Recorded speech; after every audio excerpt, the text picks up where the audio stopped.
آج مجھ سے دنیا کا دھوکہ کھل گیا ہے، مجھے پتہ چل گیا ہے کہ یہاں کوئی دوستی سلامت نہیں رہ سکتی، کوئی گھر آباد نہیں رہ سکتا. کل بیت وإن طالت سلامتها یوم ستدرکہ النکباء والحبب. او میرے بھائیو، کوئی گھر کتنا آباد رہے، سلامت رہے، ایک دن آتا ہے کہ مکڑی کے جالوں کے سوا وہاں کچھ نہیں ہوتا، ہواؤں کی سنسناہٹ کے سوا وہاں کچھ نہیں ہوتا.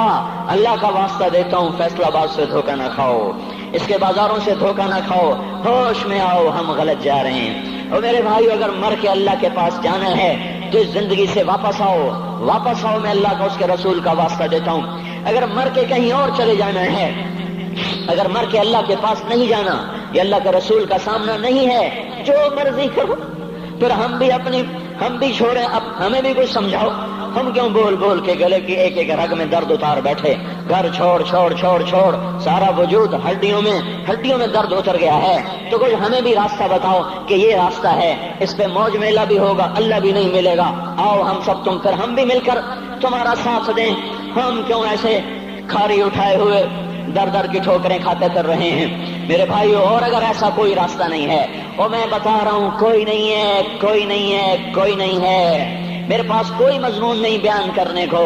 میں یہ نوجوانوں کو دیکھتا ہوں، میرے بند ٹوٹ جاتے ہیں، میں دیوانہ ہو جاتا ہوں کہ میں ان کے کیسے دلوں میں اتر کر ان کے دلوں کی لگاموں کو اللہ کی طرف پھیر دوں اور اس کے رسول کی طرف پھیر دوں.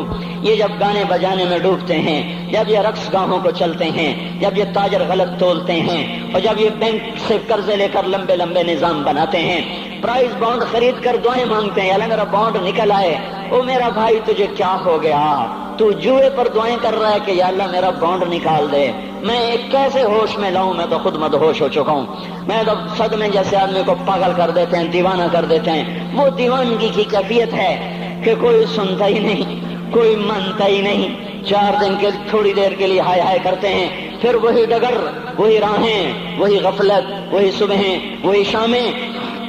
کہاں سے کوئی آئے گا؟ کون سی آواز آئے گی؟ کوئی قیامت کے کڑکا کو سننا چاہتے ہو؟ کیا آسمان کے دھماکے سن کے توبہ کرنا چاہتے ہو؟ کیا آسمان کی بجلیوں کو کوندتا دیکھ کر پھر توبہ کرو گے؟ یا زمین کے کلیجے کو پھٹتا دیکھ کر پھر توبہ کرو گے؟ یا سمندر کی بکھری موجوں کو چڑھتا دیکھ کر پھر توبہ کرو گے؟ یا ہواؤں کے جھکڑ بگولوں کو دیکھ کر پھر توبہ کرو گے؟ نہیں نہیں، پھر توبہ کا وقت نکل جاتا ہے. ابھی وقت ہے، ابھی ہم لوٹ آئیں، آ جائیں. قبروں کی وہ سیدگی یاد کرو، قبروں کے اندھیرے یاد کرو. اور میں آپ کو سنا رہا تھا، اس قبر نے مجھے روک لیا، اس کی ایک ایک مٹی کے ذرے نے مجھے کہا کچھ ادھر پڑھ دو، یہاں کوئی نہیں آیا. ہاں کوئی نہیں آیا کرتا، کوئی نہیں آیا کرتا. یہاں علی فاطمہ جدا ہو گئے، باقی کون ہمیشہ رہ سکتا ہے؟ اور جب جدائیاں ہوتی ہیں پھر کیا ہوتا ہے؟ کہ لم تکن بینی و بینک خلۃ ولا حسن ود مرۃ فی التبادل.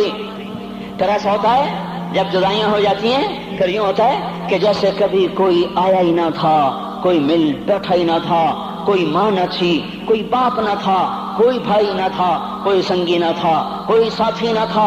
اس طرح انسان بھلا دیتا ہے اپنے جھمیلوں میں گم ہو کر، ہنسی مذاق میں گم ہو کر. میں اس قبر میں کھڑا پڑھتا جا رہا ہوں، پڑھتا جا رہا ہوں، پڑھتا جا رہا ہوں. اس کا کتبہ ٹیڑھا ہو چکا ہے، زمانے کی گردش نے اور ماضی کے بے رحم گردش نے اس کے سارے کتبے کو کالا کر دیا تھا.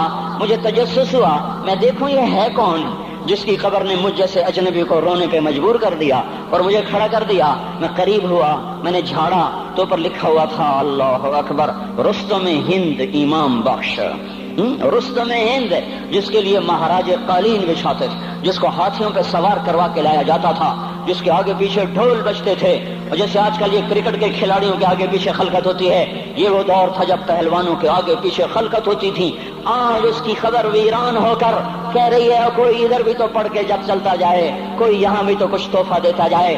میرے محترم بھائیو، جب موت آئے گی تو کوئی اولاد یاد نہ کرے گی، کوئی ماں باپ یاد نہ کریں گے. مائیں لال بھول جاتی ہیں، ماؤں کو بچے بھول جاتے ہیں، ماؤں کو بچے بھول جاتے ہیں، باپ اولادیں بھول جاتے ہیں، بیویوں کو خامن مل جاتے ہیں، خامدوں کو بیویاں مل جاتی ہیں، یاروں کو یار مل جاتے ہیں. وہ تو ہم ہیں جو جا کے تہہ خاک سو جاتے ہیں. اکیلے تنہا زندگی کا سفر شروع ہو جاتا ہے. علی بن ابی طالب جیسا شاہ سوار، اللہ تعالیٰ کا مکرم محبوب انسان، جس کو اللہ کے نبی نے کہا علی تجھے بشارت ہو، جنت میں تیرا گھر میرے گھر کے سامنے ہوگا.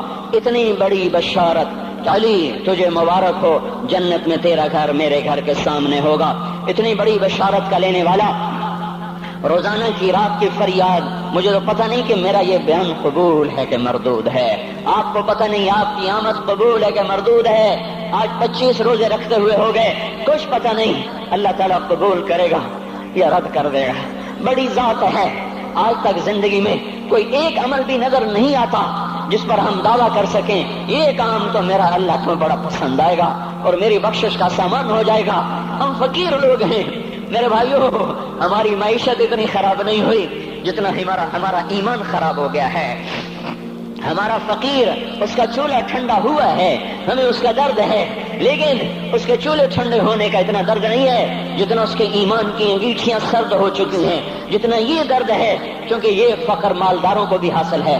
یہ فقر پوری دنیا پہ چھا چکا، مالدار بھی فقیر ہیں، دکاندار بھی فقیر ہیں، تاجر زمیندار بھی فقیر ہیں۔ آج جو جتنا بڑا دنیا دار ہے وہ ایمان کا اتنا بڑا فقیر ہو چکا ہے، وہ بھکاری ہو چکا ہے۔ کچھ نہیں ہمارے پاس، کوئی دعویٰ نہیں زندگی بھر کے کسی ایک عمل پر۔